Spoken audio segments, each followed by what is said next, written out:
ہمارے ہاں پیشنٹ آتے ہیں، خاص طور پہ بچے جن کو ٹک ڈس آرڈر کے ساتھ لایا جاتا ہے یا ٹک کی کمپلینٹ کے ساتھ، گھر والے آپ کو بتاتے ہیں کہ جی ان کی ایک دم آنکھ جھمک جاتی ہے یا چیکس کی اس طرح کی حرکت ہو جاتی ہے یا بیٹھے ہوئے نیک اس طرح ہو جاتی ہے یا ایک دم بیٹھے ہوئے ان کے منہ سے کوئی اس طرح کی آواز نکل جاتی ہے جسے ہم ووکل ٹک کہتے ہیں، اور بعض اوقات یہ آبسین یا ابیوسو ورڈز بھی ہوتے ہیں جو کہ پیشنٹ کے کنٹرول میں نہیں ہوتے، اور ارسپیکٹیو آف کہ پیشنٹ کہاں پہ بیٹھا ہوا ہے، مسجد میں بیٹھا ہے، اسکول میں بیٹھا ہوا ہے، کسی فنکشن میں بیٹھا ہوا ہے جہاں پہ سم سارٹ آف ڈسپلن چاہیے، وہاں پہ بھی یہ ورڈز نکل جاتے ہیں، یا بعض اوقات بہت پروجیکٹائل موومنٹ ہوتی ہے، پیشنٹ کو لگتا ہے کہ جی فیملی کو لگتا ہے کنٹرول نہیں ہو پا رہی، اس طرح کی موومنٹ بھی ہو سکتی ہیں جو کہ ٹک ڈس آرڈر میں آتی ہیں۔ یہ تو ایک پریزنٹیشن ہو سکتی ہے، ٹک کے ساتھ پیشنٹ آتے ہیں ہمارے پاس، یوزولی بچوں میں ہوتا ہے، یہ 12 سے 15 سال کی عمر میں عام طور پہ یہ دیکھا گیا ہے، اس سے پہلے بھی ہو سکتا ہے، لیٹر بھی ہو سکتا ہے، موسٹلی جو ایج بریکٹ ہے نا وہ انٹینسٹی جو اس کی پیک آتی ہے نا وہ 12 سے 15 سال کی عمر میں آتی ہے، دیکھا گیا ہے، میل بچوں میں دیکھا گیا ہے۔ ایک تو یہ اس کی جو ڈیموگرافک پروفائل ہو گئی، لیکن جو اصل میں بات ہے، جو اس میں جو کلینیکل ایک پوائنٹ ہوتا ہے جس کو پیشنٹ کی ہیلتھ کے لیے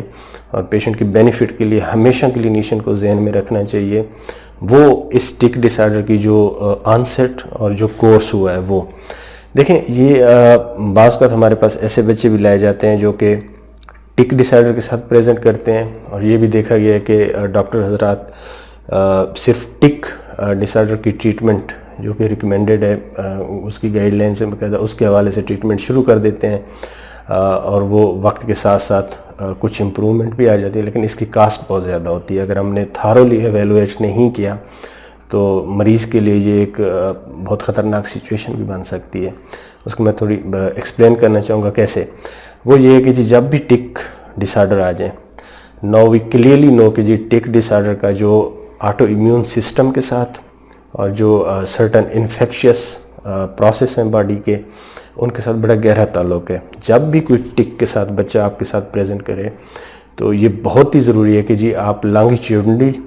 ساری ہسٹری لیں، ایویلویٹ کریں۔ فار ایگزامپل میں آپ کو ایک ٹپیکل سینیریو دیتا ہوں، بچہ آ گیا،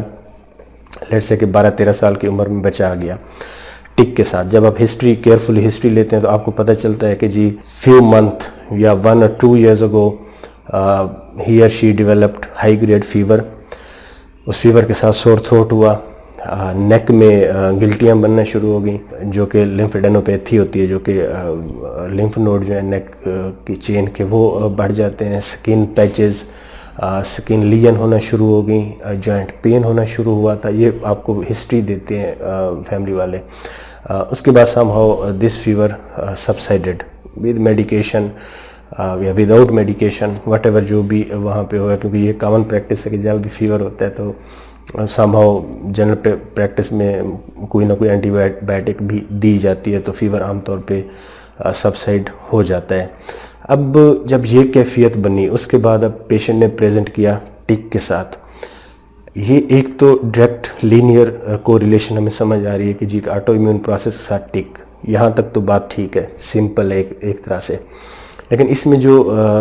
کیچ ہے نا وہ یہ ہے کہ جی یہ جو انفیکشس پروسیس ہوا تھا اس کی وجہ سے جو دوسرے آرگن ہیں، خاص طور پہ جو برین، کیونکہ یہ آٹو امیون ان نیچر ہوتی ہیں یہ سارے پروسیس، تو سیڈنہم کوریا جو کہ انکنٹرولڈیبل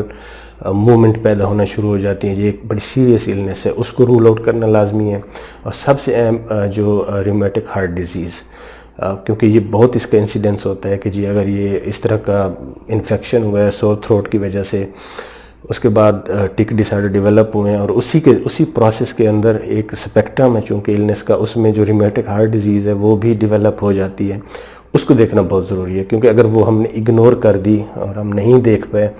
تو it can lead to damaged heart valves. یہ جو ہارٹ آپ ویلوز ہوتے ہیں ان کو کمپلیٹلی ڈیمیج کر سکتے ہیں، وچ از ویری فیٹل النس۔ اگر خدا نخواستہ وہ ینگ بچے میں اس طرح کی صورتحال بن گئی، اس کی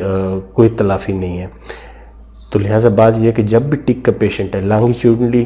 ریٹروسپیکٹیولی ضرور ہسٹری لیں، ایویلویٹ کریں کہ جی کوئی اس طرح کا انفیکشس پروسیس تو نہیں ہے، اور لازمی طور پہ اسکریننگ ٹیسٹ کے طور پہ فنڈوسکوپی آپ نے کروانی ہے, MRI برین آپ نے کروانا ہے, اور ساتھ ہی آپ نے کارڈیک پروفائل جس میں ECG, echocardiography, chest X ray and if possible تو کارڈیک ایویلویشن یہ لازمی آپ نے کروانی ہے. اس کے بعد اگر یہ چیزیں ساری آپ کو ٹھیک ہے, نیگیٹو آتی ہیں, پھر جو ہے نا آپ ٹک ڈس آرڈر کو اپنی جو ایک اس کی سٹینڈرڈ ریکمنڈیشن ہے ٹریٹمنٹ کی, اس حساب سے آپ لے کے چل سکتے ہیں. اور ٹک ڈس آرڈر کے پر سے جو ٹریٹمنٹ ہے وہ کافی حد تک اس کے ایفیکٹ آتے ہیں اگر وہ گائیڈ لائن کے مطابق دی جائے. بہت شکریہ. امید ہے آپ کو یہ ویڈیو پسند آئی ہوگی. اپنے کمنٹس ضرور کیجئے گا, شیئر کیجئے گا ویڈیو اپنے دوستوں کے ساتھ, اور اگر آپ کو میں کوئی ایسی چیز نظر آتی ہے جس کے بارے میں آپ کوئی کویسچن کرنا چاہتے ہیں وہ بھی ضرور بتائیے گا. اگر آپ نے چینل کو ابھی تک سبسکرائب نہیں کیا تو سبسکرائب کر لیں, بیل بٹن ہے وہ دبا دیں تاکہ جو ہی ہم کوئی ویڈیو اپلوڈ کرتے ہیں وہ آپ کو فوری طور پہ دیکھنے کے قابل ہو پائے. بہت شکریہ.